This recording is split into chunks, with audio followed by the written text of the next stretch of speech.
guys. So I'm gonna continue with the Trump series of books that are written by the Pythagorean Illuminati, the secret society that has the most important information on the face of the planet.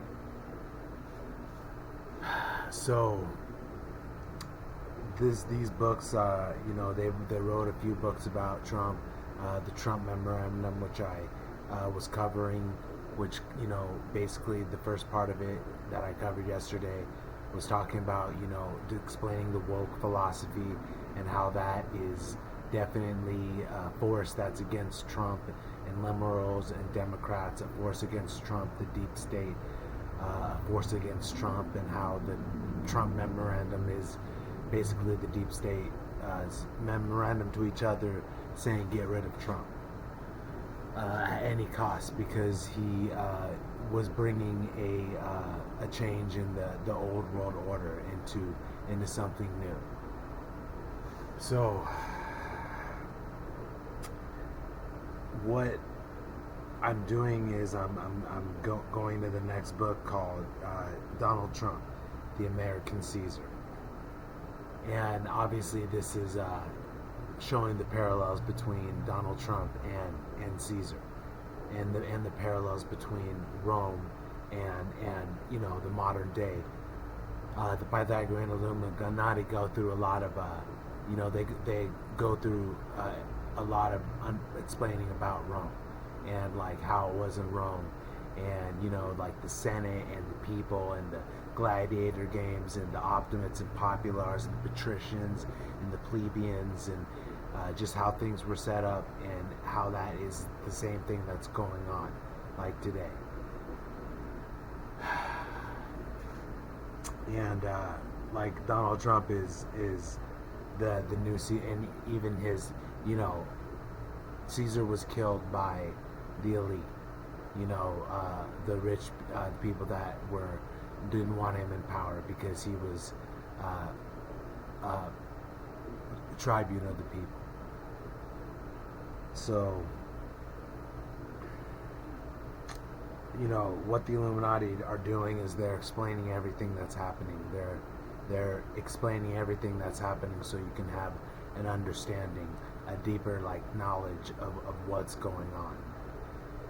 Because there's so much misinformation and disinformation out there, and everybody's got their perspective and opinions. But the Illuminati is definitely the most enlightened opinion and an understanding that I have come across in all of my studies and will ever come across, because it is a lifetime commitment. Once you become one of the Illuminati, it's been lifetimes of commitment. So I'm going to read the description. Is Donald Trump the American Caesar? There are many incredible parallels between the two men. The Roman establishment hated Julius Caesar and wanted him dead. They believed he would be a disaster for Rome and bring chaos. They thought he was an obnoxious, overweening, preening narcissist and power-mad oligarch. He was denounced as a populist demagogue who would say anything to get into power. Friends disowned him. Supporters became enemies. Numerous influential Romans spoke out against him and delivered chilling warnings if Caesar should assume power in Rome. Julius Caesar was a strong man who brought order to Rome in a time of weak leaders, an establishment that had lost its way, which no longer had any vision, and which was allowing chaos to reign on the streets. Before Caesar came to power, the glory that was Rome was fading fast. Its best days seemed behind it. The Republic was failing. Caesar set out to make Rome great again. And that description is just brilliantly showing the parallels between Trump and Caesar, because it's the same thing that's happening right now. The establishment wants him dead. He's They put him out there as an obnoxious, overweening, preening narcissist and power mad oligarch. You know, the mainstream media, the fourth estate is all against him, and they just tried to kill him too. So, and he is a strong man that can bring about change, and this was the same thing that Julius Caesar was as well. So this book is about Trump's relation with Caesar. So I'm going to read the first chapter and talk about it, because this takes a lot to do. Like, this has taken a lot to do, like, to get to the point of finding the Pythagorean Illuminati. Who are the Illuminati? Who are the enlightened ones? And getting past all the misinformation and disinformation about them, and finding just a treasure trove of truth. And it's just more important. This information, all the books that I've read, is really more important than any other information I could even think about talking about. Like conspiracies, this is beyond. Like conspiracy, the Armageddon conspiracy is the ultimate conspiracy. So here we go.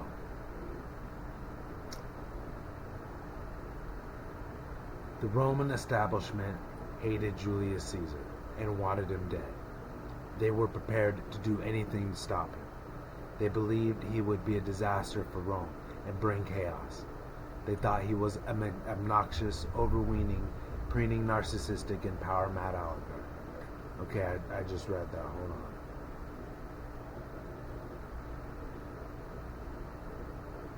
on. Okay, I'll just keep reading it.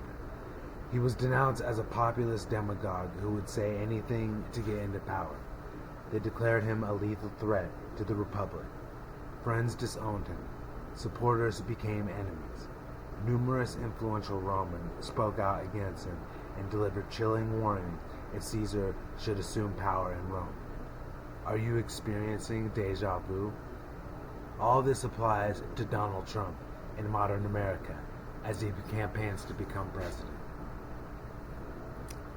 Yet despite all of the opposition and resistance to Caesar, he is remembered as one of the greatest figures in history, and his action-packed life paved the way for the glory that was the Roman Empire.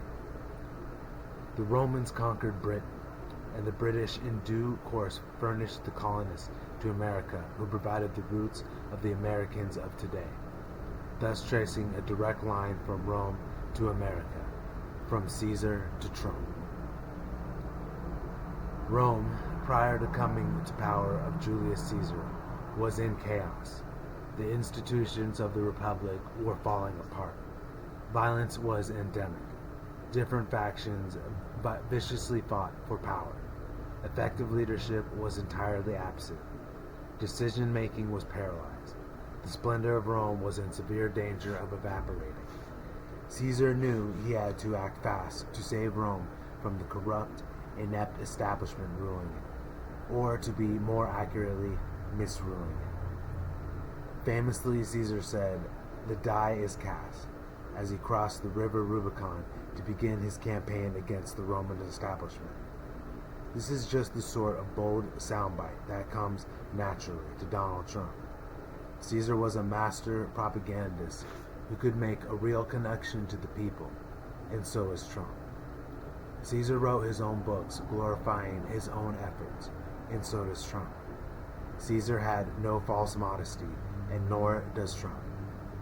Caesar was born to an illustrious patrician family, just like Trump.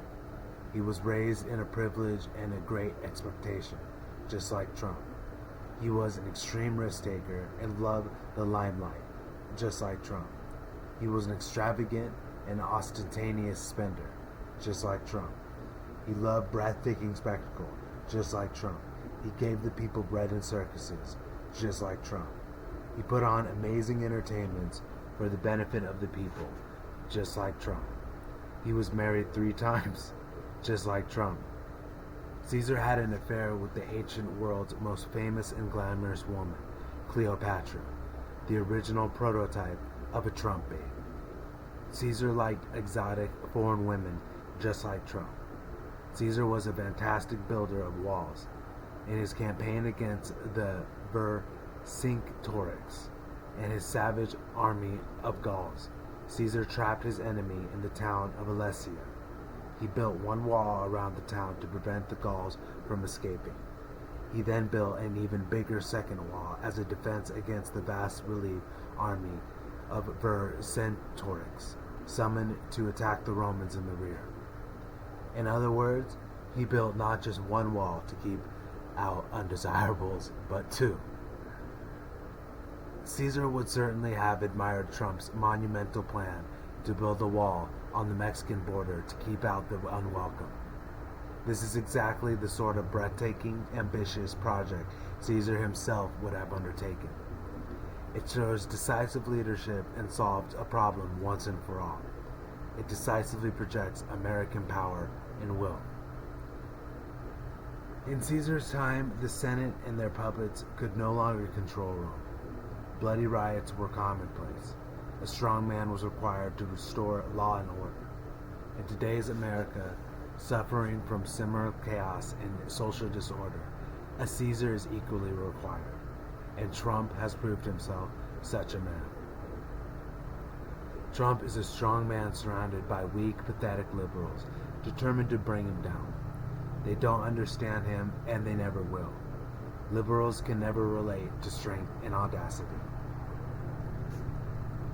Caesar wanted to make Rome great again, just as Trump does for America. Trump has ambition and vision, unlike the clueless pygmies who oppose him. When he seized control in Rome, Caesar had himself appointed absolute dictator first for 10 years, and then for life. He then sets his sights on being mad king of Rome, or being made king of Rome, the first king for hundreds of years. Can you imagine dictator Trump or King Trump?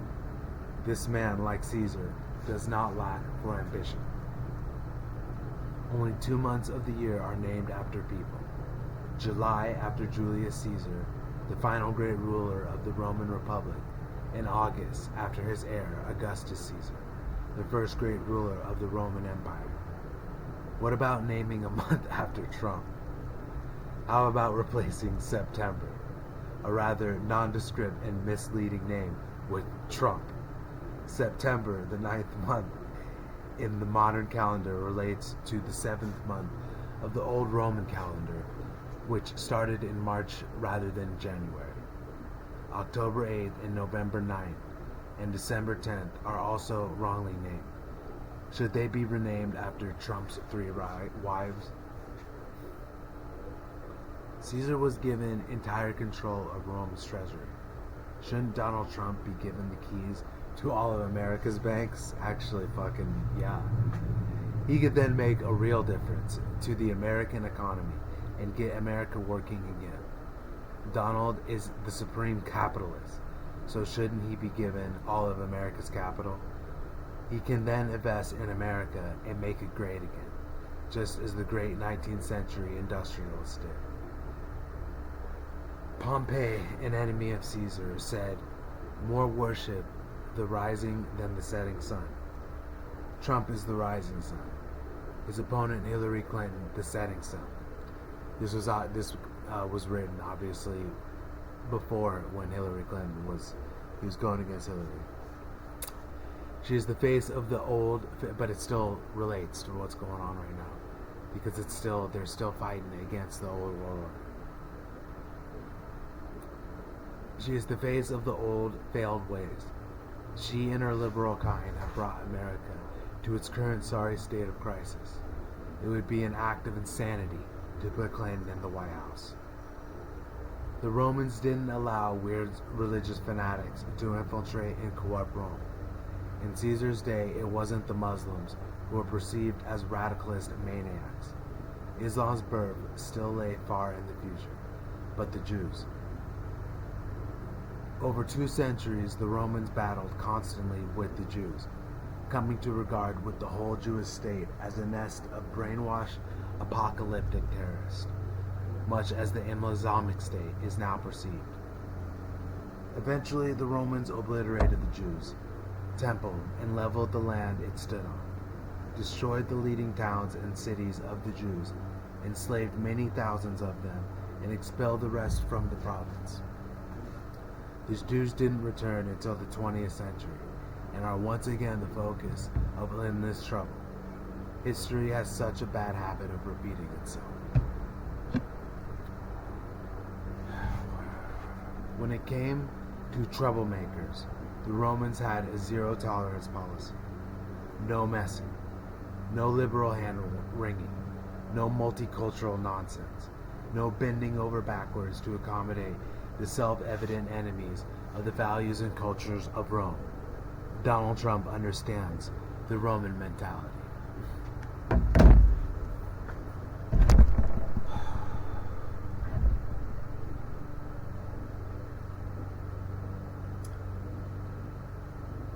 So, the Illuminati are explaining how, Donald Trump, he knows about the Roman mentality. And, Rome was a great civilization. And it's just, it is deja vu, about what's going on right now. So, yeah, I'm gonna stop right there, but the next chapter is called Trump versus Sanders. And this is obviously going to talk about Donald Trump and Bernie Sanders, and then it's going to give it from the Illuminati's perspective, which is clear. So,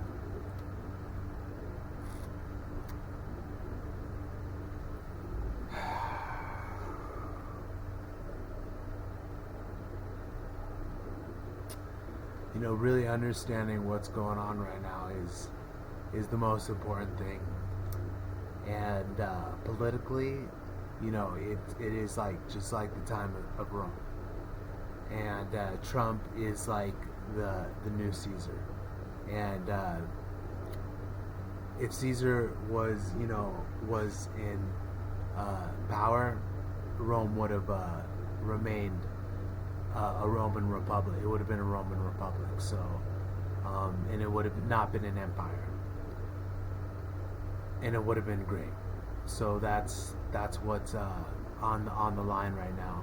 Is either us being a republic or being an empire, and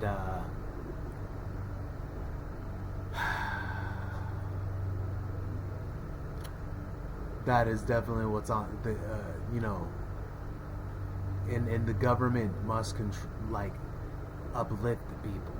That's the most important part of this whole thing, because there's even on some of the games, there's civilization games and nation games where you get to be the president, and you got to take care of your nation, or else you get a mad face, and then you get revolt and problems. You got to feed everybody, provide jobs, have an economy, or else you get a not happy face. And that it's that simple about what's going on right now. It's just like a simulation. It's a video game, and America's got the mad face.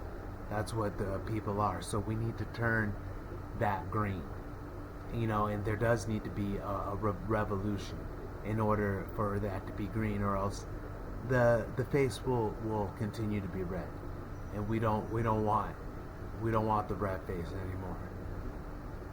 So we need to have a republic and not a empire. which would be an oligarchic plutocracy, a plutocratic oligarchic corporatocracy.